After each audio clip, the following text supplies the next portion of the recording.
여러분 안녕하십니까? 시사통통입니다. 아랍에미리트 UAE를 국빈 방문 중인 이재명 대통령은 19일 현지 시간 UAE 현지에 파견 중인 아크 AKH 부대원들을 향해 군복무 시간을 때우는 장소가 아니라 세계 그리고 중동의 평화를 지키고 나아가서는 대한민국 국격을 올릴 뿐만 아니라 우리 국민들의 삶과 목숨을 지켜내는 매우 중요한 일을 먼 곳에서 함께 하고 있는 것이라고 치하했습니다. 이 대통령은 이날 아부다비의 한 호텔에서 열린 격려 행사에서 이렇게 늠름하게 주어진 임무를 잘 수행하고 있는 것을 또 수행할 것으로 보여지기 때문에 매우 고맙게 생각한다며 이같이 말했습니다. 정말 가슴을 확 내려치는 사건이 터졌지만 관계자들의 신속한 대응으로 안심하게 된 사건이 있었지요. 소식 전해드리겠습니다. 전남 친안 해상에서 19일 승객과 승무원 267명을 태운 대형 여객선이 좌초됐다는 소식에 많은 시민들이 놀란 가슴을 쓸어내렸습니다. 특히 2014년 무려 304명의 목숨을 앗아간 세월호 참사 때와 비슷한 여객선의 많은 승객 그리고 사고가 발생한 지역과 가까운 곳이라는 점에서 계속해서 촉각을 곤두세우고 승객들이 무사히 구조되기를 기원했습니다. 이날 오후 8시 16분쯤 항해하던 퀸 제누비아 2호가 전남 신안군 장산도 남방족도에 걸려 좌초되자 여객선 승객들은 구명조끼 등을 챙기고 대기했습니다. 여객선에 탑승했던 한 승객은 모든 승객들에게 구명조끼를 착용하라는 안내방송이 나왔다며 어린이, 노약자부터 순차적 이동한다는 안내도 나왔다고 말했습니다. 구조 과정에서 할머니 한 분이 쓰러지기도 한 것으로 알려졌다. 엔진은 사고 직후 정지됐습니다. 해경은 곧바로 경비함정 2척을 파견해 인명구조에 나섰습니다. 해경 관계자는 어린이, 여성, 노약자를 중심으로 10명씩 100명을 우선 목포항으로 이송시켰다고 말했습니다. 사고 여객선인 퀸 제누비아 2호는 한국 선적 연안 여객선으로 현재 전남 목포 사막부두 여객선터미널과 제주도 제주항을 잇는 대형 카페리 여객선이다. 총 배수량은 26,546T이다. 전수취역은 비교적 최근인 2021년이다. 이 선박은 2014년 세월호 참사 이후 7년 8개월 만인 2021년 12월 인천 제주 항로에 투입됐다. 당초 이름은 비욘드 트러스트였다. 이후 선박 매각 등으로 현재 목포와 제주 항로만 운항한다.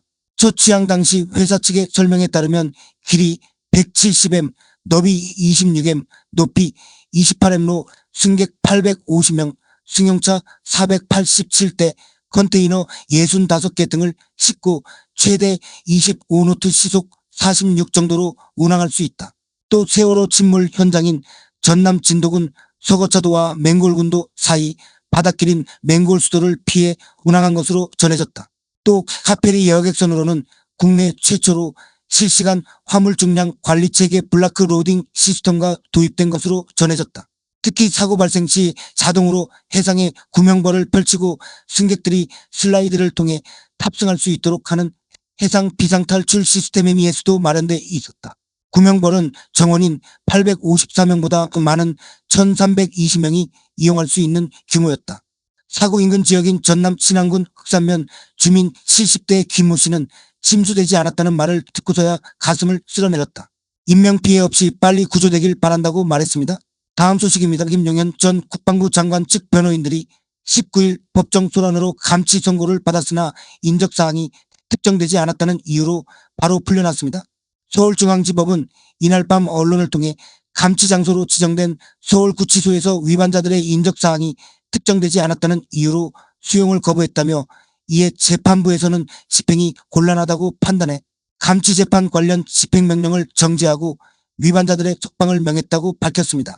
앞서 서울중앙지법 형사합 233부 재판장 이진관 심리로 이날 오전 10시부터 열린 한덕수 전 총리에 대한 내란, 우두머리 방조 및 위증 등 혐의 재판에서 김 전 장관 측 이하상권 의원 변호사들이 재판장 지휘를 따르지 않고 소란을 피웠는데 이에 이 부장판사는 감치하겠다고 밝혔었습니다. 재판을 마친 후 이 부장판사는 이 두 변호사들에 대한 감치 재판을 비공개로 열고 감치 15일을 선고했고 감치 장소는 서울구치소로 정했다. 그런데 이 감치 재판에서 두 변호사들은 인적사항을 묻는 질의의 진술을 거부했습니다. 이에 이 부장판사는 통상의 방법에 따라 확인 가능한 범위 내에서 두 변호사의 이름과 직업, 용모 등을 감치재판서에 기재한 것으로 알려졌었다. 그러나 서울구치소의 인적사항이 특정되지 않았다고 판단하면서 감치 선고 몇 시간 만에 석방됐습니다. 이 두 변호사 역시 법꾸라지 냄새가 풀풀 나는 건 어쩔 수 없었을 것 같습니다. 다음 소식입니다. 양평 공흥지구 개발 사업에서 특혜를 받았다는 의혹을 받는 김건희 여사의 오빠 김진우 씨의 구속영장이 기각됐습니다. 서울중앙지법 정재욱 영장전담 부장판사는 19일 특정범죄가 중처벌법상 국고손실, 업무상 횡령, 업무상 배임, 증거인멸 혐의를 받는 김 씨의 구속영장을 기각했습니다. 정 부장판사는 주된 혐의의 경우 의심을 넘어 충분히 소명되었다고 보기 어려운 점, 나머지 혐의들에 대하여는 피의자가 기본적인 사실관계를 인정하고 있거나 다툴 여지가 있는 점, 제출된 자료만으로는 본건 혐의에 대한 증거를 인멸하거나 도주할 염려가 있다고 보기 어려운 점 등을 참작했다고 기각 사유를 밝혔습니다. 김 씨는 이날 오전 9시 36분쯤 법정에 출석했습니다. 어떤 부분을 소명할 것인가, 혐의를 계속 부인하는 건가 등 취재진 질의에 답하지 않고 법정으로 들어갔습니다. 김 씨는 오후 12시 56분 영장실질 심사를 마치고 법정을 나설 때도 묵묵부답이었습니다. 김 씨는 최후 진술에서 억울하다는 취지로 말한 것으로 파악됐습니다. 김 씨는 모친 최은순 씨와 부동산 개발회사 ESI&D를 함께 운영하면서 경기 양평 공흥지구 개발 사업 과정에서 특혜를 받다는 의혹을 받는다. ESI&D는 2011만 2016년 양평군 공흥리 일대 부지를 개발해 350세대 규모의 아파트를 세웠습니다. ESI&D는 약 800억 원의 수익을 냈는데도 허위 서류를 꾸며 개발부 단금을 한 푼도 내지 않았고 사업 시한이 뒤늦게 소급 연장됐습니다. 최 씨와 김 씨가 개발 사업 승인 조건을 충족하지 못했는데도 사업권을 따냈다는 의혹도 있습니다. 양평구는 개인화 수처리장 설치를 조건으로 ESI&D의 개발 허가를 내줬으나 ESI&D는 사업 계획서만 제출하고 착공하지 않았습니다. 양평구는 추후 이를 확인하고도 제재를 하지 않아 특혜 논란이 일었습니다. 법원이 왜 이러는 겁니까? 계속해서 증거를 은닉 파기하고 있는 점은 보도를 통해 익히 우리도 알고 있는데 증거인멸의 우려, 도망의 우려가 없다고 봐주기 하는 거 아닙니까? 사법부 출신을 키우는 영장기각 사태가 줄을 이어 계속 벌어지네요. 다음입니다. 더불어민주당 지방선거기획단이 기초단체장 예비후보 자격을 중앙당에서 심사하는 안을 백지화했습니다. 현역 의원 등에게 가산점을 부여하는 안에 대해서는 논의된 바도 추진한 바도 없다라며 일부에서 문구를 잘못 이해해서 생긴 일이라고 설명했습니다. 앞서 일부 매체는 민주당 지방선거기획단이 후보자 검증을 강화하는 방안과 관련해 기초단체장 자격 여부를 중앙당 예비후보자 자격심사위원회에서 1차 심의하는 안을 마련, 시도당의 정치적 역량을 불신하고 있다는 비판이 나온다고 보도했었습니다. 또 전현직 국회의원, 기초단체장, 지역위원장 등에게 10%의 가산점을 부여하는 방안을 제시하여 정치 신인 발굴을 어렵게 한다는 우려의 목소리를 전했습니다.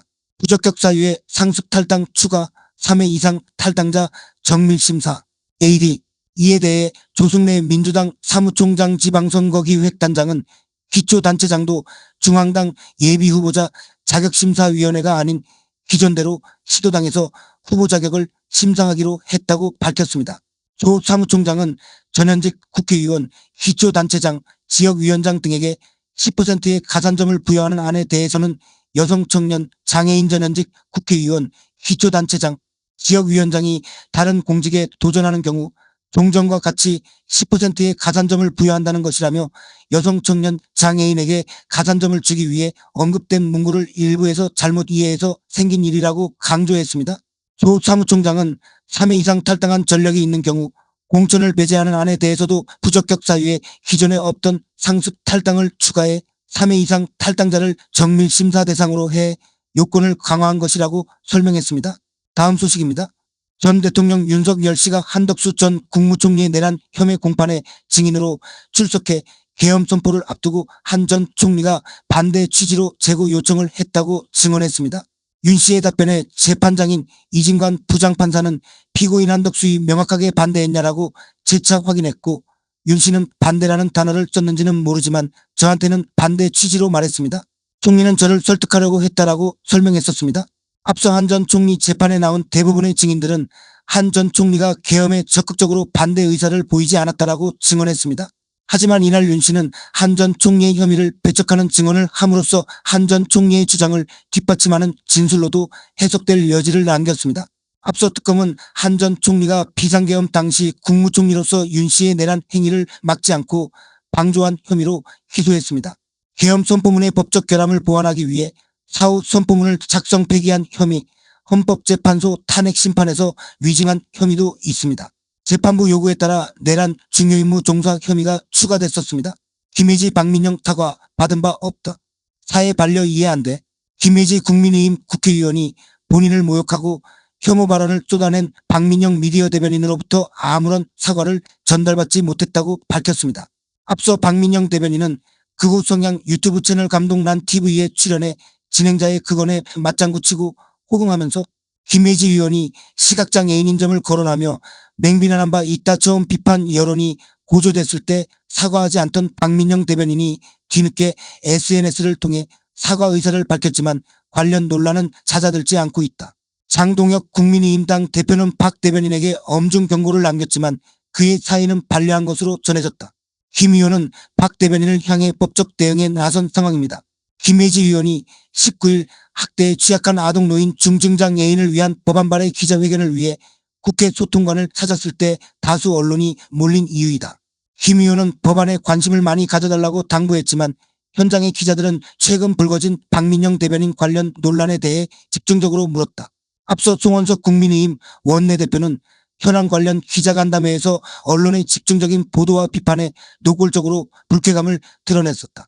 관련 사안은 당내의 자그마한 일이라며 언론이 과도하게 집착하고 있다는 표현도 서슴지 않았다에 대해 김 의원은 부디 그것이 갑작스러운 질문에 대한 당황이 드러나서 경황이 없어져서 그렇게 얘기하셨으면 하는 바람이 있다라며 저의 간절한 바람이라고만 애둘러 아쉬움을 표했습니다. 당이 박 대변인의 사의를 수용하지 않고 구두 경고에 그친 데 대해서도 원내에서 함께 일하는 일원으로서 입장을 밝히기는 어렵지만 그분들이 말씀하시는 인재는 지켜야 한다는 말씀에 대해서는 개인 김혜지로서 이해하기 어렵다라고 지적했습니다. 꼬리를 무는 기자들의 질문에 김혜지 의원은 신중한 태도를 취하면서도 당이 좋은 방향으로 약자와 동행하는 국민의힘이 되었으면 하는 바람이다. 그런 바람이 아주 간절하다라고 이야기했습니다. 김 의원은 경찰에 박 대변인을 고소한 데 대해 저는 이미 계속해서 지속적으로 많은 악플과 욕설, 비방, 허위 정보들, 괴롭힘을 당해오고 있었다. 고민이 많았다라고 털어놓았습니다. 그는 대응을 직접적으로 하기보다는 지속적으로 메시지를 냈다라며 정치인의 발언은 굉장히 중요하다. 하나의 말, 하나의 글이 아니라 사후에 굉장히 영향력을 미칠 수 있는 부정적일 수도 긍정적일 수도 있는 중요한 부분이기 때문에 신중해야 하고 정제되어야 한다라고 강조했습니다. 이 사건 향후 어떻게 전개되고 마무리될지 계속 지켜봐야 되겠습니다. 국회 법제사법위원회 소속 더불어민주당 조국 혁신당무 소속 등 법여권 의원 10명이 19일 대장동 사건 항소 포기 논란 당시 노만석 검찰총장 권한대행에게 경위 설명을 요구한 검사장 18명을 국가공무원법 위반 혐의로 고발했습니다. 검찰도 행정직 공무원에 불과한데 집단항명을 하며 정치적 중립성을 지키지 않았다는 이유에서입니다.